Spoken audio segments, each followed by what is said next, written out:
welcome to the second instalment in Laura Perryman's diary in the Wreck of the Zanzibar.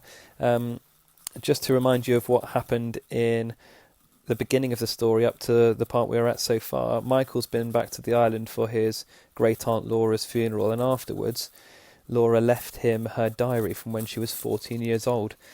And sitting in the room, he is reading the diary, and we looked at the first chapter so far, which was January the 20th, and we were introduced to the fact that Laura is has a twin brother called Billy, and Billy and her dad don't get on too well from time to time.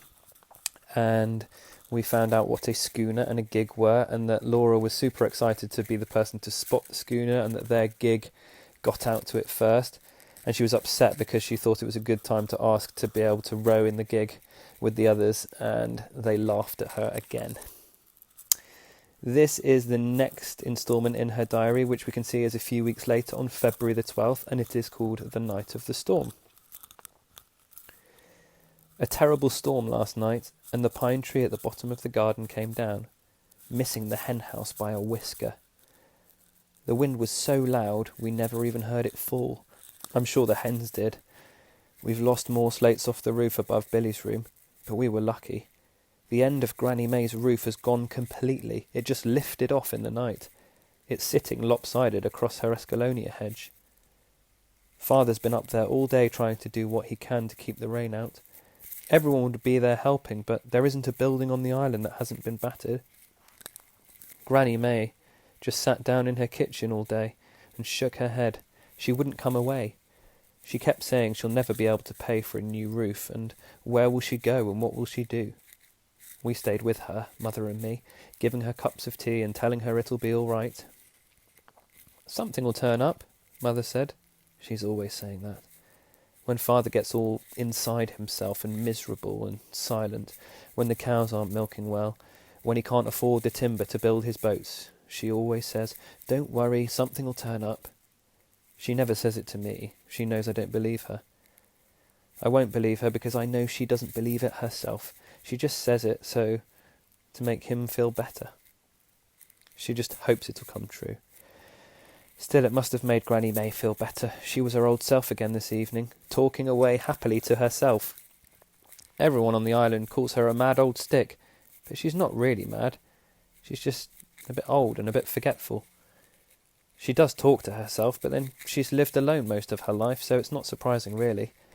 I love her because she's my granny, because she loves me, and because she shows it. Mother has persuaded her to come and stay for a bit until she can move back into her house again.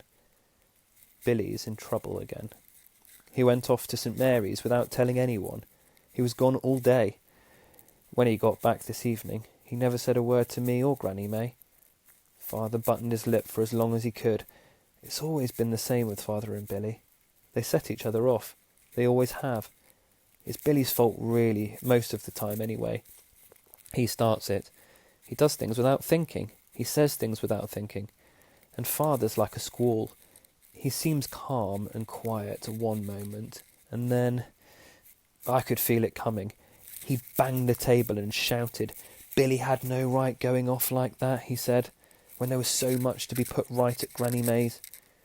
Billy told him he'd do what he pleased, when he pleased, and he wasn't anyone's slave. Then he got up from the table and ran out, slamming the door behind him. Mother went after him. Poor Mother, always the peacemaker. Father and Granny May had a good long talk about young folk today, and how they don't know how lucky they are these days, and how they don't know what hard work is all about. They're still at it downstairs. I went in to see Billy a few minutes ago. He's been crying, I can tell. He says he doesn't want to talk. He's thinking, he says. That makes a change, I suppose.